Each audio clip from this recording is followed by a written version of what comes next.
الحمد لله نحمده ونستعينه ونستغفره ونعوذ بالله من شرور أنفسنا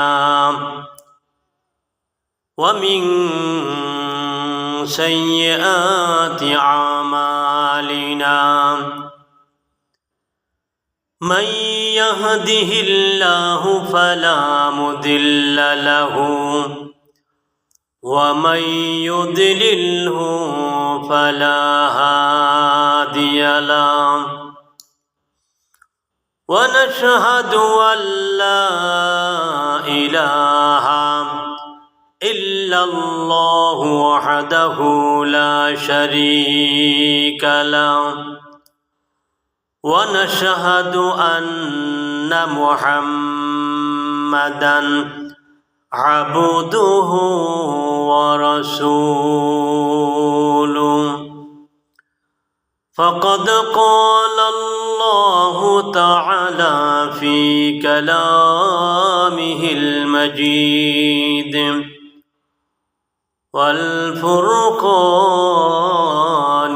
الحميد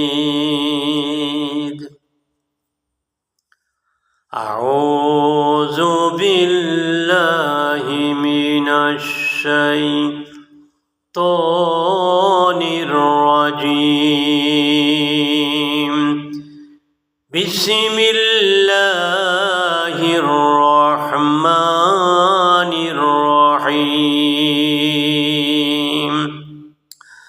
قل إن كنتم تحبون الله فاتبعوني يحببكم الله ويغفر لكم ذنوبكم والله غفور رحيم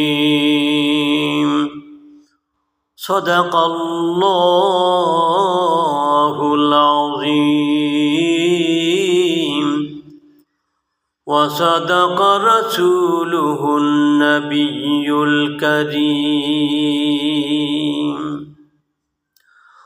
رب اشرح لي صدري ويسر لي أمري واحلل عقدة من لساني يفقه قولي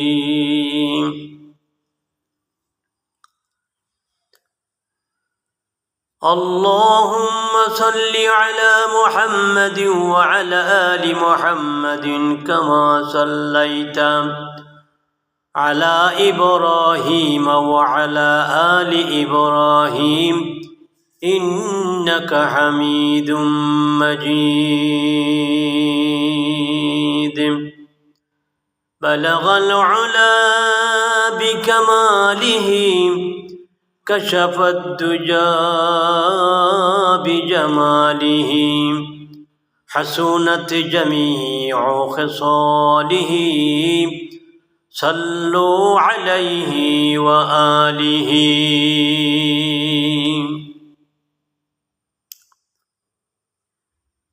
আমার আল্লাহ বলেন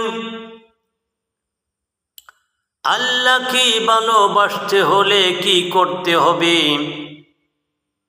আল্লাহ পাককে ভালোবাসার মাপকাঠি হলেন মুহাম্মাদুর রাসূলুল্লাহ সাল্লাল্লাহু আলাইহি ওয়াসাল্লাম তাই আল্লাহ বলতেছেন কুল নবী গো বলেন ইন কুনতুম তুহিব্বুনাল্লাহ যদি তোমরা আল্লাহকে ভালোবাসতে চাও আল্লাহর সাথে ভালোবাসার কানেকশন লাগাইতে চাও আল্লাহর সাথে ভালো ভাব করতে চাও আল্লাহকে পাইতে চাও তাহলে প্রথমেই তোমাদের করণীয় হবে ফাত্তাবিউনি আমি নবীকে অনুসরণ করা অনুকরণ করা আমার অনুসরণের মধ্যে আমি নবীকে অনুকরণ করার মাধ্যমে তোমাদের জন্য ইউহিব্বুকুমুল্লাহ, আল্লাহ তোমাদের ভালোবেসে ফেলবে। আর আল্লাহ যখন তোমাদের ভালোবাসবে ওয়াগফির লাকুম যুনুবাকুম, আল্লাহ তোমাদের সকল গুনাহগুলো ক্ষমা করিয়া দিবে। সুবহানাল্লাহ, সুবহানাল্লাহ। আল্লাহর ভালোবাসা পাইতে গেলে নবীর রঙে রঙিন হওয়া লাগবে।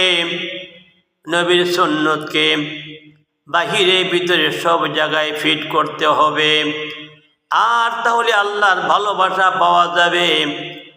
আর আল্লাহর ভালোবাসা যখন পাওয়া যাবে, সমস্ত গুনাহগুলো দয়া করে আমার আল্লাহ মাফ করিয়া দিবে। আল্লাহ নবী বলেন, মান আহাব্বা সুন্নতি ফাকাদ আহাব্বানি ওয়া মান আহাব্বানি কানা মাই ফিল জান্নাহ। মান আহাব্বা সুন্নতি, যে ব্যক্তি নাকি আমি নবীর সুন্নতকে পালন করবা, ভালোবাসবা, ফাকাদ আহাব্বানি, বাস্তবিক পক্ষে তুমি যেন আমি নবীকেই ভালোবেসে ফেললাম। ওয়া মান আহাব্বানি কানা মাই ফিল জান্নাহ, আর আমি নবীকে ভালোবাসতে পারলে শুভ সংবাদ শোনো, গুড নিউজ শোনো, উম্মতে তুমি আমার সাথে এক বেহেশতে বসবাস করবা।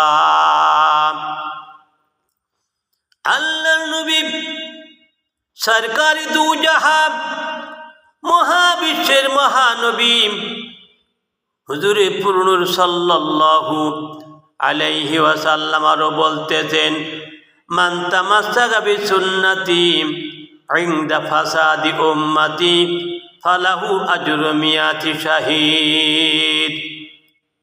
উম্মতের এমন একটা সময় আসবে, ঈমান রাখাটা জ্বলন্ত আগুনের কয়লা হাতে রাখার চাইতে বেশি কঠিন হবে।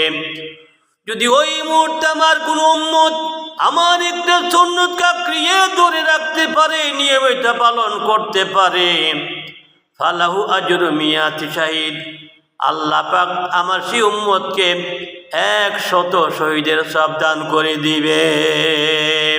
সুবহানাল্লাহ, সুবহানাল্লাহ। সুন্নতের কত দাম, কত মর্যাদা, কত মূল্য। নবীর সুন্নতকে আমার দেহের মধ্যে ভিতরে বাহিরে ফিট করার চেষ্টা করি। প্রতিটি মুহূর্তে হুজুরে পাকের সুন্নতের কথা খেয়াল করে চলার চেষ্টা করি, খুঁজে খুঁজে বের করে সুন্নতকে পালন করি। ইহকালীন জীবন সুন্দর হবে, পরকালীন জীবন শান্তিপূর্ণ হবে। নবীজির সুন্নতকে ছেড়ে দিয়ে আল্লাহওয়ালা কেউ হতে পারবে না। নবীজির সুন্নতকে পালন করে নবীজির মাধ্যমে আল্লাহর ভালোবাসা পাওয়া লাগবে। আল্লাহ যেন প্রতিটি মুহূর্তে, প্রতিটি ক্ষেত্রে নবী পাককে মহব্বত করে ভালোবেসে নবীজির সুন্নতের রঙে রঙিন হয়ে যেন আল্লাহ পাকের ভালোবাসা আমরা কামাইতে পারি। আল্লাহ পাক সেই তৌফিক, সময়, সুযোগ আল্লাহ আমাদেরকে দান করুক। এই আবদারটুকু আল্লাহ পাকের কাছে রেখে, এই আরাধনাটুকু আল্লাহ পাকের কাছে রেখে আজকের মতো আলোচনা এখানেই সমাপ্ত করছি। আসসালামু আলাইকুম ওয়া রাহমাতুল্লাহি ওয়া বারাকাতুহু।